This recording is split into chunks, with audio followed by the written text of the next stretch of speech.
তোমার কাছে বিয়ে বসছিলাম, ভালোবাসছিলাম, সুখে থাকবো বলে। কিন্তু সুখের বিনিময়ে তুমি আমার এত দুঃখ দিলে, সারা জীবন আমার বয়ে বেড়াইতে হচ্ছে। এগুলো আমি কাউকে বুঝাইতে পারছি না, কাউকে বলতে পারতেছি না। আমি একটু সুখ চেয়েছিলাম। আমার আমি আসলে ভুল করেছি। আমি জানতাম যে আমি কিছু তার কাছে পাবো না, কিন্তু আমি তো ছোট ছিলাম, বয়স কম ছিল। আমি জানতাম না যে সে কোটিপতি আমারে লাস্টে ঠকাইব, আমারে না জায়গা জমিন দিব, না আমারে কিছু দিব, আমারে 3টা সন্তান দিয়ে আমার জীবনটা একদম কবর পর্যন্ত নিয়ে গেছে। আমি 3টা সন্তানের জন্য এত খাটাখাটছি, যা আমার জীবনে আমি মনে হয় 5 বছর বেশি বাঁচতাম, আর 5 বছর কমই মনে বাঁচব। আমি অনেক আশা করে তার কাছে গেছিলাম। ওর যে একটা লোভ ছিল আমার প্রতি, এটা আমি জানতাম। ওর লোভ ছিল এটাই যে আমি সুন্দর একটা মানুষ, আমি আর বিয়ে করলে তার সুবিধা হবে।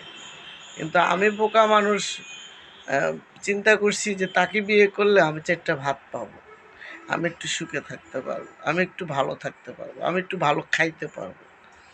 কিন্তু আমার বোকা মন, আমার সেই বোকা মনটারে আমি এখন বুঝাইতে পারি না।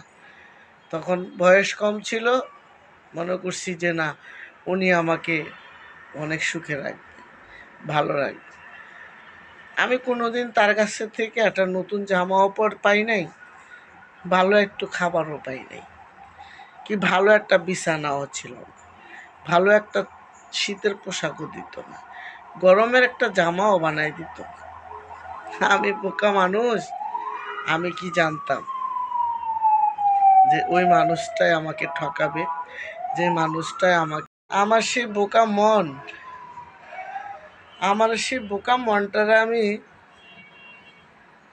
এখন যে বুঝটা বুঝছি, সে বুঝটা যদি আমি আরও আগে বুঝতাম, আরও যদি ওই তখনকার সময় বুঝতাম, তাহলে আমি 3টা বাচ্চা নিয়ে আমি এত হাবুডুবু খাইতাম না, এত কষ্টই করতাম না, এত কষ্টের জায়গাও আমি যাইতাম না।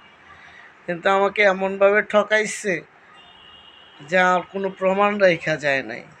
আমার এমনভাবে কষ্ট দিছে যা আমার এখন সারা দিন রাত যদি আমি চোখের পানিগুলাও ফালাই, তাহলে আমার চোখের পানি শেষ হবে না। মাঝে মধ্যে মনে হয় ভালোবাসার নাম বুঝি এই কষ্ট, ভালোবাসার নাম বুঝি দুঃখ। এত ভালোবাসা দিছে বন্ধুরা, ভিতরটা একদম নষ্ট হয়ে গেছে। এখন ওই চলে গেছে না ফেরার দেশে। ও থাকতেও আমার জন্য কিছু করে না। ওর জন্য একটু বিশ্বাস করো, হয় না যে স্বামীর জন্য একটু কান্দে, স্বামীর জন্য তার অনেক কিছু স্বপ্ন দেখে, মারা গেলে, মরে গেলে। কিন্তু আমি কোনোটাই দেখি না, কারণ আমাকে এত আঘাত দিত, এত আঘাত দিত, আমাকে কখনো 4টা ভাত দিত না ঠিক মতন, ঘরে চাউল আনতো না। 4 দিন 5 দিন পরে আধা কেজি আলু আনতো আর আধা কেজি চাউল আনতো। তো সে সবসময় থাকতো তার বাবা মার কাছে, বাবা তো ছিলেন না, মায়ের কাছে থাকতো। আসলে কেউ এই কাজটা করছি কিনা আমি জানি না। আমি বাবা মার কাছে, আমার বাবা মাকে বাঁচাইতে গিয়ে বা আমার ভাই বোনদেরকে 4টা ডাইল ভাত খাওয়াইতে গিয়ে আমিও তাদের কাছে অভিনয় করলাম, আমিও তাদের কাছে অভিনয় শুরু করে দিলাম যে আমার হাজব্যান্ড আমাকে এত ভালোবাসে, আমাকে খুব ভালোবাসে, আমাকে অনেক কেয়ার করে, আমাকে একটু খোঁজখবর নেয়, আমার স্বামী অনেক ভালো। আমার বাবা মা আসলে আমার নিজের পরিশ্রমের টাকা দিয়ে আমি তাদেরকে দিতাম, আমার পরিশ্রমের টাকা দিয়ে আমি তাদেরকে খাওয়াইতাম। আমি বুঝাইতাম মানে আমার স্বামী অনেক ভালো মানুষ, আমার স্বামী আমাকে অনেক ভালোবাসে। আমি এমনভাবে আমার বাবা মাকে সেবা যত্ন করতাম যে আমার স্বামীর টাকায় আমি এগুলো করতেছি।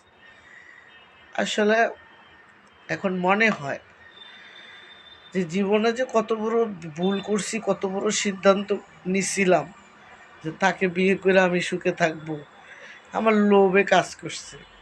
লোভ ছিল এরকম, তার 5তলা 10তলা বাড়ি ছিল, হ্যাঁ, সে আমাকে এত ভালোবেসে বিয়ে করে, কিন্তু কোনো দিন আমার মনটাই বুঝতো না, আমাকে নিয়ে কোথাও একটু বসতো না, আমাকে নিয়ে 2 ঘন্টা এক জায়গায় থাকতো না, আমাকে নিয়ে কখনো সে তার চিন্তাই করতো না।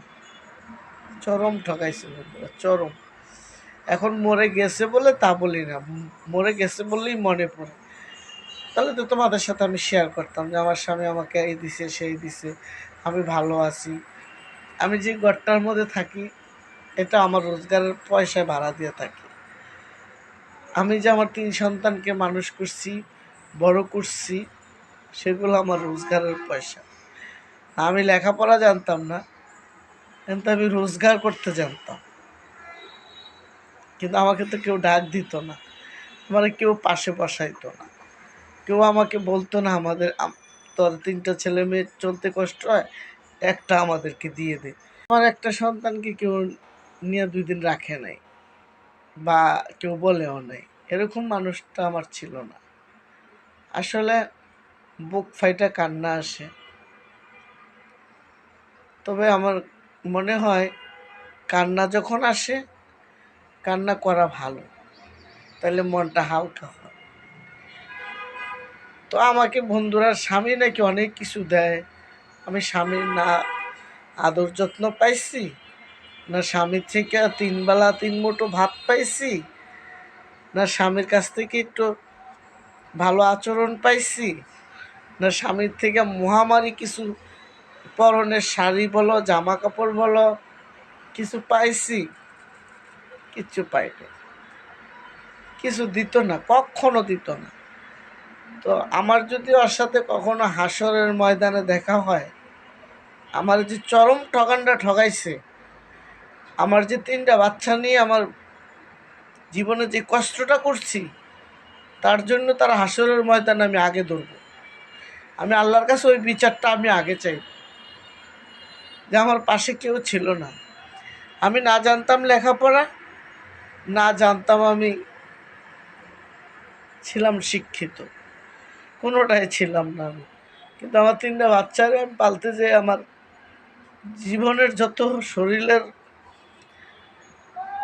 বুকের পাঁজরগুলো ছিল, ওগুলো আমার ভেঙে গেছে।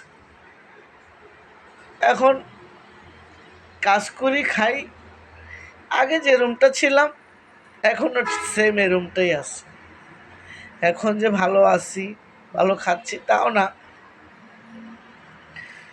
তবে আল্লাহর কাছে হাজার শুক্রিয়া জানাই, তুমি যেভাবে মানুষকে রাখো। এই জন্য বলি যে ঠিক হাসরের ময়দানে আমি ওকে আগেই ধরবো, যে আমাকে তুই কেন খাবার দেস নাই, পিন্দন দেস নাই, আমার 3টা বাচ্চার দায় দায়িত্ব তুই বহন করস নাই, তুই তোর নিজের মতো করে থাকছস, তুই তোর মার কাছে থাকছস, তুই আমার জীবনের লাইফটা নষ্ট করছস, আমার জীবনটা নষ্ট করছস, না আমার একটু ভাত কাপড় দিছস। আমি তো গ্রামের মানুষ ছিলাম, আমার চাহিদা এরকম ছিল না, আমার চাহিদা ছিল অল্প, 4টা ডাইল ভাত, কিন্তু 4টা ডাইল ভাত সে আমাকে কখনো দিত না। তার মা তার ভাইয়েরা আমার কাছে আসতে দিত না, কিন্তু আমি অনেক আকুলতি করতাম, বাঁচবো কি করে। অল্প বয়সে বাচ্চাগুলো যখন হয়ে গেল, এখন আমি তো নিঃস্ব হয়ে গেলাম। আমার না টাকা পয়সা আছে, না বাবার বাড়িতে ধন সম্পদ আছে, না বাবার বাড়িতে যাই থাকতে পারবো, সেটা কোনোটাই ছিল না। কিন্তু বুক ভরা কষ্ট ছিল, এটার অভাব ছিল না। এখন বুঝি যে ভুলটা আমি করছি, 4টা ডাইল ভাত খাবো, ভালো থাকবো, সেই লোভে ওর কাছে আসছি, বা ও আমাকে নিয়ে আসছে, এগুলো আসলে বাসায় বোঝানো যায় না। বোঝানো যায় না এই কারণে, কারণ আমি তখন ছোট মানুষ ছিলাম। কত কথাই তো না বলার কথা পড়ে থাকে, কেউ কাউকে বলতে পারে না। কষ্ট আসলে আগে যদি বুঝতাম তাহলে আমার পরিণতি এরকম হয় না। আমার পরিণতি হয়তো আরো আমি ভালো থাকতে পারতাম। আমার পরিণতি আমি নিজেই ডেকে নিয়ে আসছি। সুন্দর একটা ঘর থাকবে, সুন্দর একটা বর থাকবে, আমার ছেলে মেয়েরা বড় হবে, মানুষ হবে। কিন্তু আমি আমার ছেলে মেয়েদেরকে মানুষ করতে পারছি, আমার কষ্টের পয়সাগুলো বিফলে যায়। আমার 3টা বাচ্চাই মানুষ করতে পারছি, এটার জন্য আল্লাহর কাছে হাজার শুকরিয়া জানাই।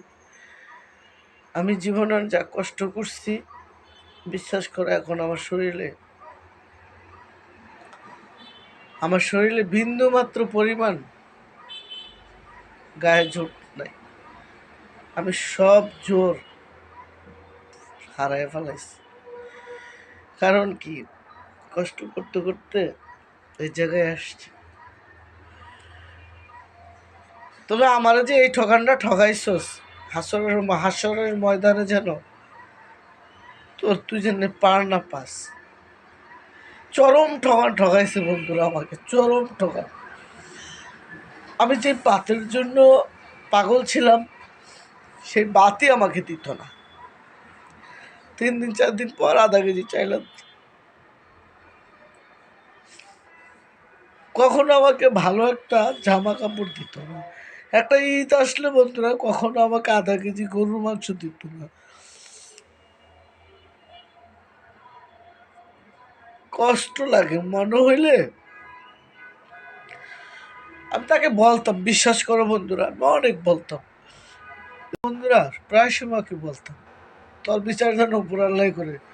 তুই যে কষ্ট আমাকে দিলি, তিলে তিলে আমাকে মারলি, সে কষ্ট জানি তোকে আল্লাহ দেয়। আর মরণের সময় আমার কাছে মরে নাই। আমাকে তো ভাত কাপড়ই দিত না, তাহলে আমার কাছে থাকবো কি করে? বিয়ের কতদিন প্রথম প্রথম কিছু আসতো যাইতো, ওর বাপ মারা যখন মেনে নিল না আমি গরিবের মেয়ে, আমি লেখাপড়া জানি না, তো আমার আর বাড়িতে উঠাইলো না, আমাকে এইভাবে রাখতো। আমিও না বুঝতাম না, বুঝছো? বুঝলে বন্ধুরা 3টা বাচ্চা কখনো নিতাম না। কারণ বাচ্চা 3টা পালার যে কতটা কষ্ট ছিল, এটা আসলে আমার জায়গায় যদি তোমরা থাকতা, দেখতা, তাহলে বুঝতে পারত। চরম ঠকাইছে, চরম ঠকাইছে, এমন ঠকাইছে বন্ধুরা, কি বলবো, বলে শেষ করতে পারবো। তো ভিডিওটা আমার আজ এই পর্যন্তই। দেশ ও দেশের বাইরে প্রবাসী ভাই বোনেরা জানাই আসসালামু আলাইকুম। আর যারা আমার ইউটিউবের বন্ধুরা আছো, যারা আমার ফেসবুক পেজের বন্ধুরা আছো, আমার চ্যানেলটাকে সাবস্ক্রাইব করে দিবা। যারা ফলো দেয় না, ফলো দিয়ে রাখবা। বেশি বেশি করে আমার চ্যানেলটাকে শেয়ার করে দেবা। আমি তো তোমাদের কাছে কোনো টাকা পয়সা চাই না, তোমরা আমাকে একটু লাইক কমেন্ট করবা, এটাই। আমি তোমাদের কাছে কিছু চাইও না, আর চাওয়ার মানুষের কাছে চাইয়া পাই নাই। না পাওয়ার মানুষের কাছে কিছু চাবো, আশা করব, এটা কখনো হয় না। জাস্ট আমাকে একটু